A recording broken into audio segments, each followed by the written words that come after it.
Hello friends, welcome to tech Ghosh.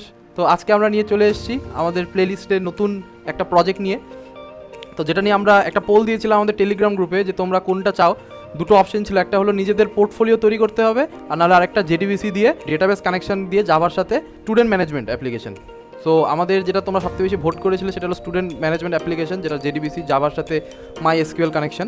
তো ওটাই আজকে আমরা নিয়ে চলে এসেছি। আজকে আমরা ওটাই দেখবো কীভাবে করতে হয়। তো চলে আসো স্ক্রিনে।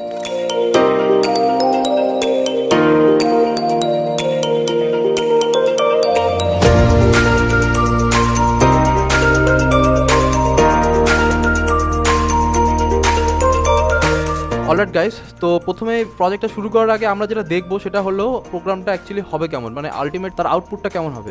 তো তার জন্য আমরা এখানে দেখতে পাচ্ছো একটা স্টুডেন্ট ম্যানেজমেন্ট অলরেডি প্রোগ্রামটা রান করছে।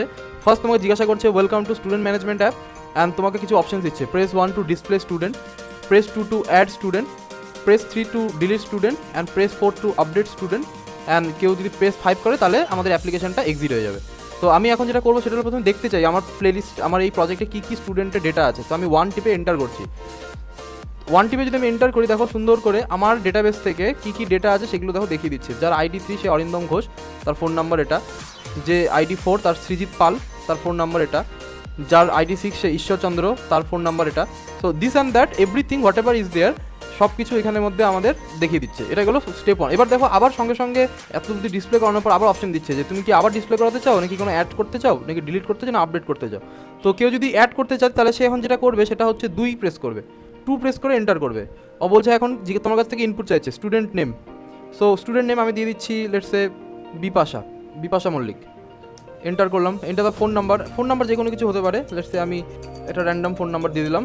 স্টুডেন্ট সিটি লেটস এ আমি দিয়ে দিলাম Delhi, and then successfully added. তার মানে কি, এই যে ডেটাটা ইনসার্ট করা হলো সেটা আমাদের ডেটাবেসে অলরেডি ইনসার্টেড। যদি চেক করতে চাও তাহলে দেখে নাও ডিসপ্লে স্টুডেন্ট। আমি যদি 1 টিপে এন্টার করি তাহলে দেখো লাস্টে ID নাম্বার 11 নতুন করে অ্যাড হয়ে গেছে, বিপাশা মল্লিক। তো আইডিটা আমরা অ্যাড করছি না, আইডি অটো ইনক্রিমেন্টেড, অটোমেটিকলি বাড়তে থাকে। This is the unique column. যারা SQL এর নলেজ রাখো তারা ভালো করেই জানো যে প্রত্যেকটা টেবিলের একটা প্রাইমারি কি থাকে, একটা প্রাইমারি কলাম থাকে যেটা ইউনিক্যালি আইডেন্টিফাই করতে হয়। তো এটাই হলো আমাদের সেই আইডি, যেটা অলরেডি অটোমেটিক্যালি আমাদের ডেটাবেস ইনক্রিমেন্ট করে দেয় এক এক করে। আমরা ইনসার্ট করি না, আমরা ইনসার্ট করি বাকি ডিটেলসগুলো, নেম, ফোন অ্যান্ড সিটি। দেখো যেটা আমাদের সেভ হয়ে গেছে। এখন এই প্রজেক্টটা যদি আমি বন্ধ করে দিই, কোনো দিন 7 দিন 10 দিন পরেও যদি অন করি, তারপরেও আমাদের ডেটাবেসে এই ডিসপ্লে স্টুডেন্ট করলে বিপাশা মল্লিকটা থেকে যাবে, যেমনটা আমাদের বাকিগুলো এতক্ষণ যেগুলো ছিল। তো আর কি অপশন আছে, তুমি যদি ডিলিট করতে চাও, লেটস আমি ডিলিট করতে চাই, নাম্বার 3 দিয়ে আমি এন্টার করছি। তো তোমাকে বলে দেবে প্রথমে we prefer to check the entire student table before performing the delete operation. তোমাকে প্রথমে ওয়ার্নিং টাইপ একটা কিছু লিখে দেখাচ্ছে যে প্রথমে চেক করে নাও কাকে ডিলিট করতে হবে, তারপরে তুমি ডিলিট অপারেশন পারফর্ম করো। এখন তোমাকে বলছে এন্টার দ্য স্টুডেন্ট আইডি, তোমার কাছ থেকে স্টুডেন্ট আইডিটা চাইছে। তো তুমি কাকে ডিলিট করতে চাও, তাহলে এখান থেকে দেখে নাও আমাদের কী স্টুডেন্ট আইডি আছে। লেটস আমি ডিলিট করতে চাই সায়ন চৌধুরীকে, যার স্টুডেন্ট আইডি হলো 8। তো আমি 8 লিখে এন্টার করছি। দেখো কী বলেছে, সাকসেসফুলি ডিলিটেড। তুমি যদি এবার আবার স্টুডেন্ট ডিসপ্লেটাকে 1 টিপে এন্টার করো তাহলে দেখবে সায়ন চৌধুরীর নামে আর কেউ নেই। 7 ছিল অভি, আর 8 ছিল সায়ন চৌধুরী, বাট 8 আইডির আর কেউ নেই। ডাইরেক্ট ইন্দ্রাণী চলে এসেছে 9। তো কারণ 8টা আমরা এখন ডিলিট করে দিলাম, that is the permanently deleted from the database. Similarly যদি তুমি আপডেট করতে চাও কোনো এক্সিস্টিং ডেটা, আমি অ্যাড করার কথা বলছি না, আমি বলছি কোনো যদি আপডেট করতে চাও, যেমন আমি ধরো না অনুপম মণ্ডলটাকে আমি আপডেট করতে চাই, তাহলে আমি এখন কী করবো, প্রথমে 4 টিপে এন্টার করবো। তো আমাদের বলবে সেম ওয়ার্নিং টাইপ একটা কিছু দিচ্ছে যে we prefer to check the entire student table before performing the update operation. তোমাকে বলছে যে আগে চেক করে নাও আপডেট করার আগে। যাই হোক, আমরা তো অলরেডি চেক করে নিয়ে আসছি, তাহলে আমরা এখন বলছি enter the student ID to hmm you want to update. So student ID দিয়ে দিই। দেখো অনুপম মণ্ডলের স্টুডেন্ট আইডি কি আছে, 10। সো আমি 10 লিখছি, লিখে এন্টার করছি।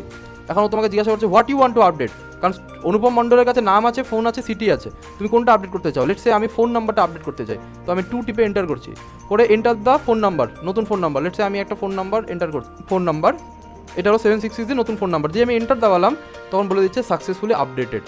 দেখি তো এর আগে ভালো করে দেখে নাও অনুপমের ফোন নাম্বারটা কী ছিল, কোথায় গেল অনুপম, এই যে 9 নম্বর। অনুপমের ফোন নাম্বার ছিল 98 লাস্টে 95 দিয়ে শেষ। ঠিক আছে, এবার আমরা দেখি 76 লাস্টে 72 দিয়ে শেষ হয় কিনা। তো আমি ডিসপ্লে করছি, 1 টিপে এন্টার করলাম। দেখো এখানে অনুপম মণ্ডল চলে এসছে, যার ফোন নাম্বার কিন্তু চেঞ্জ হয়ে গেছে। ফোন নাম্বার যেটা আমরা এখন ইনসার্ট করলাম 766, ওটাই কিন্তু ফোন নাম্বার আপডেট হয়ে গেছে। তো এই যে ইনসার্ট মানে যেটাকে বলে অ্যাড, তারপরে ডিলিট, আপডেট, এগুলোকে বলা হয় ক্রাড অপারেশন। এটা হলো বেসিক SQL অপারেশন, যেটা যে কোনো প্রজেক্টে হয়ে থাকে। ক্রিয়েট, রিড মানে যে ডিসপ্লে করানো, U for update and D for delete. So এই হলো আমাদের ক্রাড অপারেশন 4টে। তো এই ক্রাড অপারেশন, এই 4টে অপারেশন আমাদের এই পার্টিকুলার প্রজেক্টে হচ্ছে। এই যে পুরো যে ইনপুট আউটপুট জিনিসটা দেখছো, এটা পুরোটা কিন্তু আমাদের ব্যাক এন্ডে জাভা ল্যাঙ্গুয়েজে হচ্ছে, জাভা দিয়ে প্রজেক্টটা তৈরি করা। কিন্তু আলটিমেটলি জাভা যে ইনপুটটা আমাদের নিচ্ছে আর তারপরে যেইভাবে কাজগুলো কমপ্লিট করছে, পারফর্ম করছে, এটা হচ্ছে কোথায়? এটা হচ্ছে কিন্তু আমাদের MySQL ডেটাবেস। তার মানে আমাদের জাভা অ্যাপ্লিকেশন আর আমাদের MySQL ডেটাবেস কিন্তু দুটোর সাথে কানেক্টেড। তাহলে কিন্তু এই জিনিসগুলো আজকে আমরা দেখবো কীভাবে একটা প্রোগ্রামিং ল্যাঙ্গুয়েজ, জাভা প্রোগ্রামিং ল্যাঙ্গুয়েজকে একটা ডেটাবেসের সাথে আমরা কানেক্ট করবো।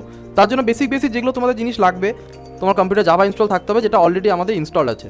তোমরা যারা জাভা ইনস্টল করোনি তারা আগের ভিডিওতে গিয়ে আমাদের একটা প্লেলিস্ট আছে, ইনস্টল টুলস সামথিং এরকম একটা দেখে নেবে, আমরা লিঙ্ক দিয়ে দেবো, ওখানের মধ্যে গিয়ে জাভা ইনস্টল দেখে নেবে। প্লাস আমরা যে আইডিটা ইউজ করবো প্রজেক্টটা তৈরি করার জন্য, সেটা হলো অ্যাপাচে নেটবিনস। তোমরা এক্লিপস ইউজ করতে পারো, তোমরা অ্যাপাচে নেটবিনস ইউজ করতে পারো, তোমরা ইন্টেলে যে আইডিয়া ইউজ করতে পারো, যে কোনো কিছু আইডি, কিন্তু আমি এখানে অ্যাপাচে নেটবিনস ইউজ করবো। আর অ্যাপাচে নেটবিনস কীভাবে ইনস্টল করতে হয়, তোমরা যারা ইনস্টল করোনি তাহলে তারা এই প্রজেক্টটা শুরু করার আগে ওপরে ভিডিওতে গিয়ে অ্যাপাচে নেটবিনস ইনস্টলের ভিডিওটা দেখে আসবে, আমার দেওয়া আছে। আর যেটা লাগবে সেটা হলো আমাদের ডেটাবেস, যেটা আমাদের ইনস্টল করতে হবে, very important, that is our MySQL database. অনেক রকম ডেটাবেস হয়, SQL NoSQL ডেটাবেস। SQL ডেটাবেসের মধ্যে আমাদের ওরাকেল আছে, MySQL আছে, PostgreSQL আছে, SQL লাইট আছে। তো এরকম অনেক ডেটাবেস আছে, আমরা কারেন্টলি MySQL ডেটাবেস ইউজ করবো। তোমাদের কম্পিউটার যদি অন্য কোনো ডেটাবেস ইউজ থাকে তাহলে সেই ক্ষেত্রে সেইভাবে কনফিগারেশন করে নিতে হবে। আর যাদের কম্পিউটারে এখনও কোনো ডেটাবেস ইনস্টল করা নেই, তারা ওপরে ভিডিওটা দেখে আমাদের MySQL ইনস্টলেশনটা দেখে নেবে। তো আমাদের জাভা ইনস্টল থাকতে হবে, অ্যাপাচে নেটবিনস ইনস্টল থাকতে হবে, আর ইনস্টল থাকতে হবে কি, আর ইনস্টল থাকতে হবে আমাদের MySQL ডেটাবেস। এই তিনটে জিনিস যদি ইনস্টল থাকে তাহলে আমরা এখন কন্টিনিউ করতে পারি এই প্লেলিস্টে।